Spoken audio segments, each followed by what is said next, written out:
Okay folks, if we look to the right, entering from the north, the Royal Australian Air Force C-130H from 37 Squadron.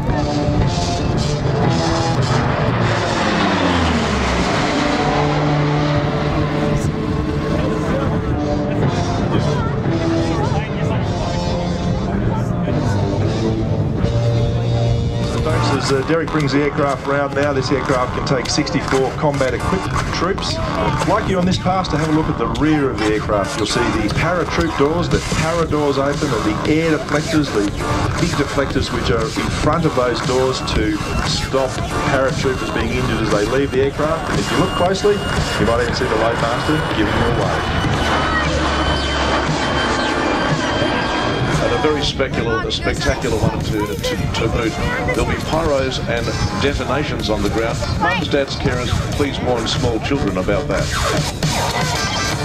Now, the final pass by the C-130 Hercules. So camera folk and video operators, start shooting. This is your last look today.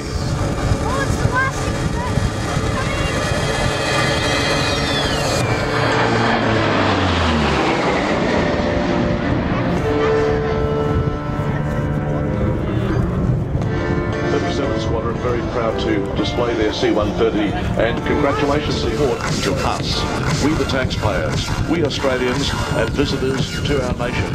We've had great service from this aircraft. Look at the drift it's got. Okay folks, you can see the gear down landing lights on. You can see those large flaps, almost full span flaps at the back of the aircraft as he brings it in, struggling against the wind there. What we're going to see here is the short field landing of this aircraft. It can be as little as 2,500 feet. Once he brings it to a stop, we'll see something a little special.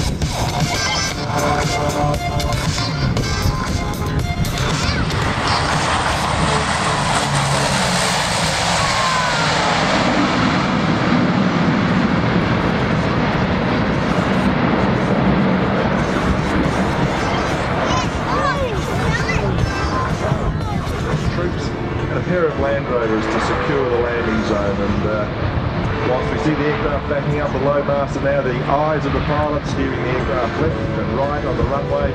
Inside, frantic activity, chains being released as these aircraft get ready to disgorge this load of Land Rovers and troops onto the landing zone. And it won't be long now, we'll see that ramp touch the ground, and hopefully a quick egress to Land Rovers with troops.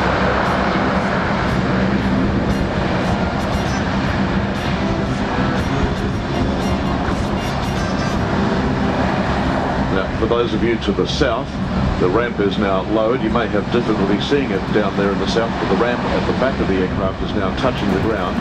The support for the vehicles to come out have been unfolded, and here we have the two vehicles now being disgorged from the aircraft. As Gary pointed out, to secure the immediate area, you will imagine that the Cimmerian force is nearby, and the last thing the Air Force Hercules needs is for the aircraft to face any threat whatsoever. So from these vehicles come the ground troops. And how far wide would they normally disperse on the compass rose? How far from the aircraft would they normally set up a perimeter? Usually a couple of 100 metres, Peter. They want to secure it far enough away, but obviously the further they go, the harder it is. And what we're going to see now is the pilots, now that the ground forces are doing their job, trying to get this valuable asset off the ground as quickly as they can and as safely as they can. And that means an obstacle clearance climb. He'll hold the aircraft on the deck as fast as he can, and then he'll convert that speed to height. Let's watch this short field takeoff, that obstacle clearance climb.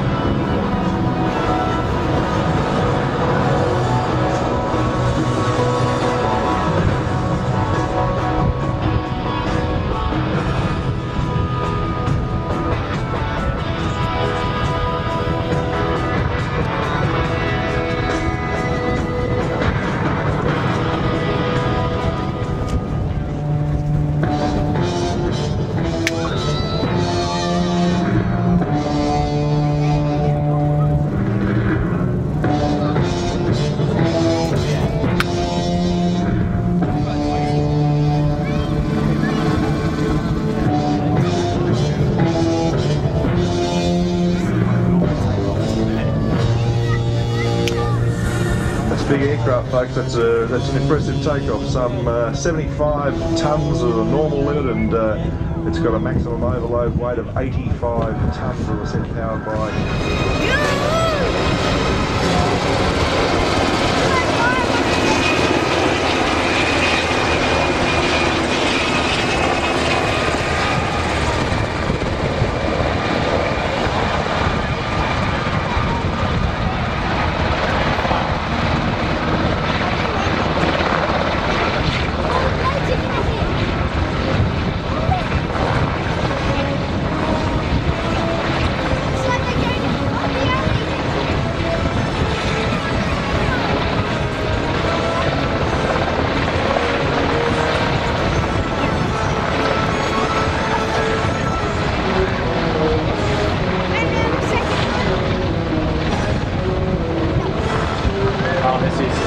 Troops are inserted departing to the west for mainland.